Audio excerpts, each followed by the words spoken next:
Hello, welcome to another video. Today I'm taking a look at Endless OS. Now I wouldn't usually use Endless OS because it's just not designed for somebody like me. What we'll do is I'm going to pop open their website and we'll just sort of read a little bit about it before we go forward. So there's no sort of, it doesn't really let you use apt-get. So it's built on top of Debian, so the tools are there, but it's quite locked down. So if you to open up a terminal, see, it doesn't even have the terminal keyboard shortcuts configured. So let's just quickly do that now, because that will annoy us as we're running around this video. So let's go to keyboard shortcuts. I'm going to assume it's GNOME terminal. Everything sort of seems to be borrowed from GNOME. So it's called like the EOS shell or something, I think they've called it. GNOME terminal, and we'll just copy that down. And then we'll do Control-Alt-T. Add. Does that work? Okay, cool. So the terminal's working. So look, let's try and just do, say, sudo apt update. Type in a password.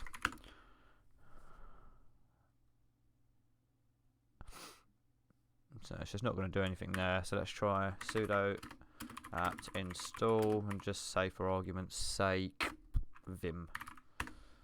There we go. It's going to come up with that, so it locks it. I think you can unlock it yourself manually, but it's just a lot of hoops you've got to jump through, really. It's sort of why I wouldn't use this, among other things. So we'll get into it as we go along.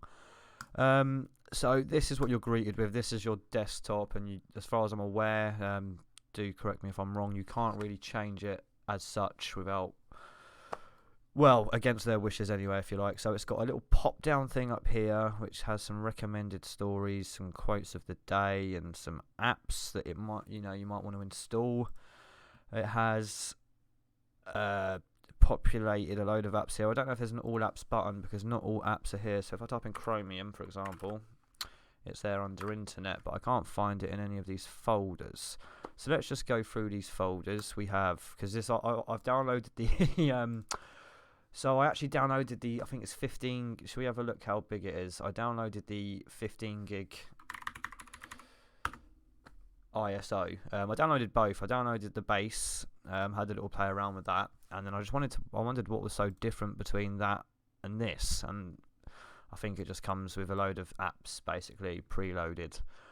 But they're not all installed, so if you go into the media one, for example, you'll see here photo editor, photos, get Spotify. So if you was to click that, it will open up the store here, and I think it's going to mainly all be flat packs. So if we go into the source here, as you can see, it's a flat pack. So it wants you to install everything basically from this software store and to use flat packs for the most part. So let's, I don't really need to install that for the purpose of this video, so let's just remove that. Remove from desktop. Okay, I guess that just removes all of its related files. I don't know. It's just a shortcut to the store, so it should be fine. So what's in Curiosity? You've got science, snacks, myths, legends, maths, dinosaurs, animals, Duolingo. So are these just web apps? Let's open Duolingo.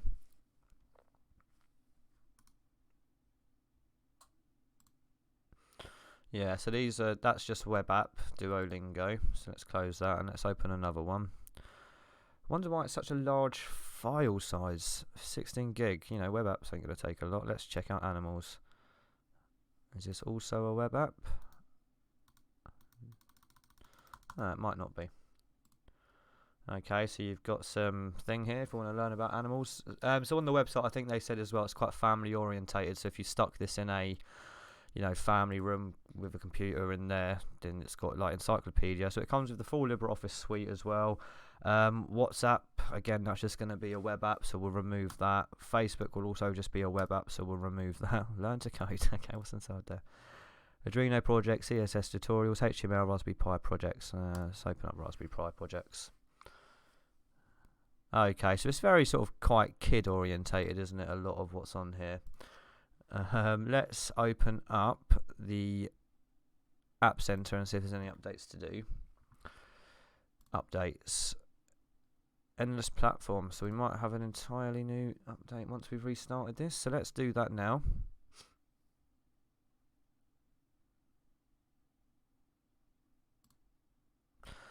And it's got side-by-side snapping, so you can snap a program to one or split. There you go.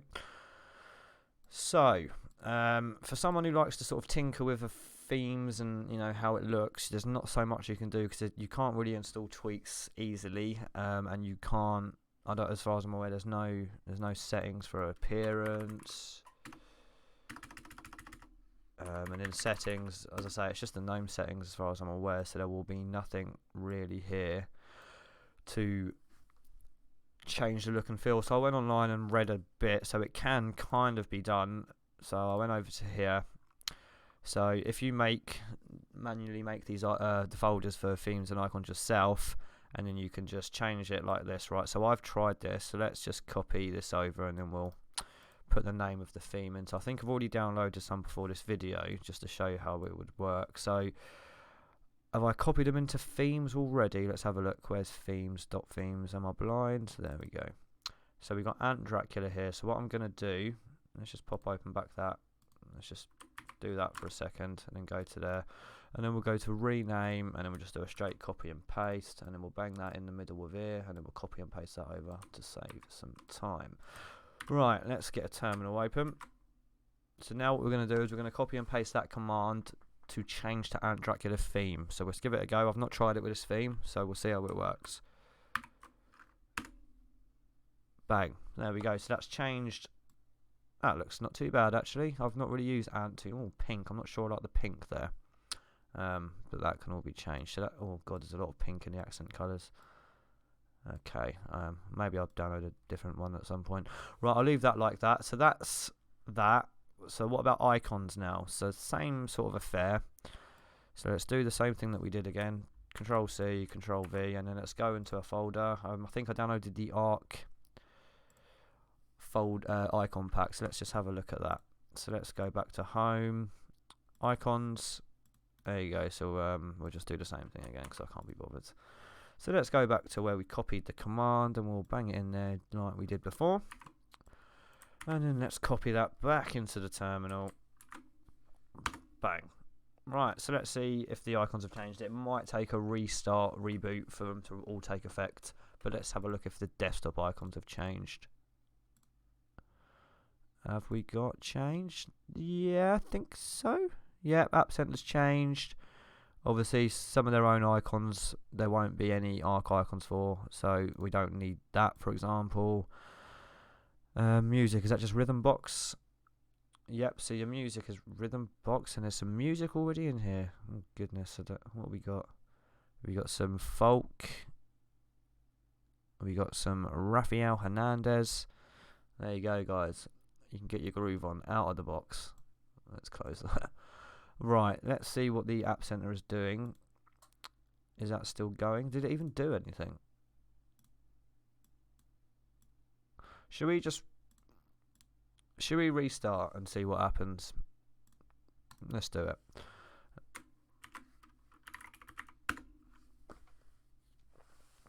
So this is installed on a Vert machine with, I think, hold on, where's my mouse? Where are you? Oh, come back. There it is. Yeah, with I think 4 CPU cores and 4 gig RAM. So let's get back into that for a moment. Let's full screen that. Right. So we've just done a restart. We're going to try that update again, and we're just going to also have a look to see how the icons all look now. Okay. So for some reason it's not changed the Chrome one, but I think that's because they've done their own icon thing there and then changed the name to just Internet. But for the most part, I mean, documents. So this is this just Nautilus?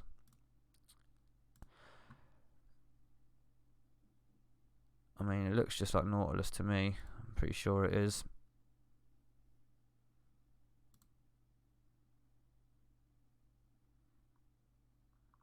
Yeah, it's just the name files, which is Nautilus, I'm pretty sure. Also known as Nautilus, yeah, so it's just Nautilus. So in my sort of testing with the base one, I noticed that their Google Chrome application, it didn't follow the theming that I set.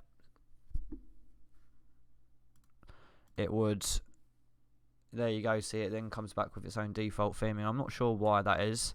And also they have their own plugin sort of installed again out of the box, so you get, you know, sort of an ad blocker, etc.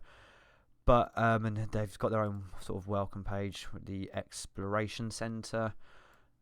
But let's just, yeah. So I'm not really going to use Google Chrome because it doesn't follow. I'm not going to use I don't understand. Apart from this video, I'm probably not going to use this again. It's, you know, it's got its place for people, but I'm not that person. So let's get rid of some of this nonsense. What's hack? Okay. Sorry about that. Shut up. I'm just going to mute the desktop. What is this?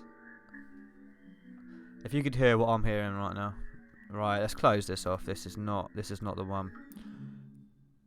Okay, cool. All done. Okay, let's see what version of LibreOffice Writer it comes with. Oh, we didn't do our our update. No tips. Help about 6.3.3.2.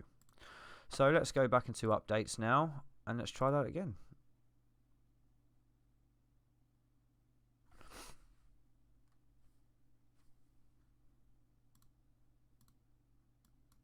I mean, is it doing anything?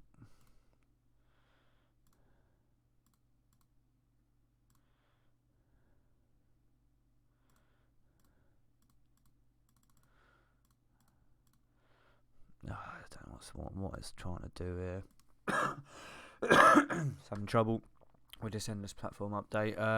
Let's just click update all. It's just not doing anything, is it? Right, let's leave it doing what it's doing. So I'm going to pop open to their website again and we'll see what they intend for this to be, people they intend this to be for. So I think it's pretty much like I said. So it's for people that, again, know how to use a smartphone, because as I say, all of your apps. Oh God, what's all that about? Is that full screen? Oh, that's not very good. LibreOffice has some problems with this theme on Endless. Maybe if we close this. There we go. So just a strange, weird little glitch there. Right. Yeah, so you have all your apps across here, and a lot of these are web apps. You've got Tux Parks, you've got Missile Math, Billiards.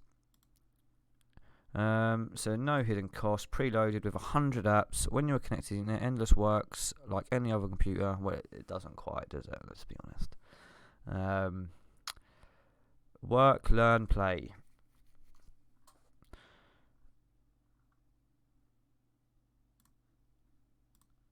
So it's not for most of us out there who like to tinker with our systems and have a little play around, or even just not be so locked down.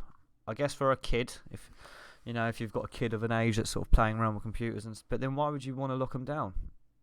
Do you know what I mean? There's beginner-friendly distributions out there that you can put certain parameters on if you didn't want kids to go too crazy on things that they'd probably learn a lot more from than using Endless OS. That's kind of my... have we got HTOP? Let's see what RAM we're using. Hold on. Okay, cool. I'm going to wrap the video up. We'll just reboot it and see how much RAM it's using at boot. Let's change this wallpaper as well, because this is giving me a headache. So literally, it's just basically GNOME, to be honest with you. Give me something simple.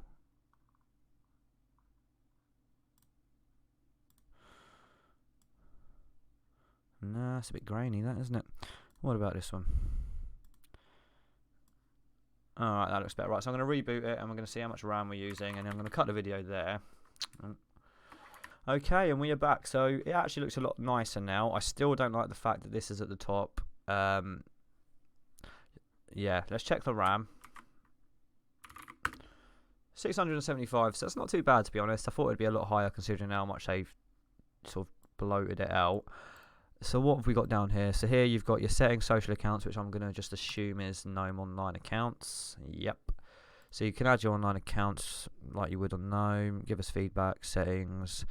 Yeah, we've got a little corner here for open apps. Yeah, so let's open up a load of apps and then I'll show you their sort of recent apps view. So let's get a load of things up. Right, so is this a hot corner or do you click it? So you click it and then it will spread out all of your open apps. I'm sure there's a keyboard shortcut for it. I'm not 100% sure what it is though. But that's been NSOS. Thank you for watching, and if you've enjoyed this video, please like and subscribe, and I shall see you on the next one. Bye bye.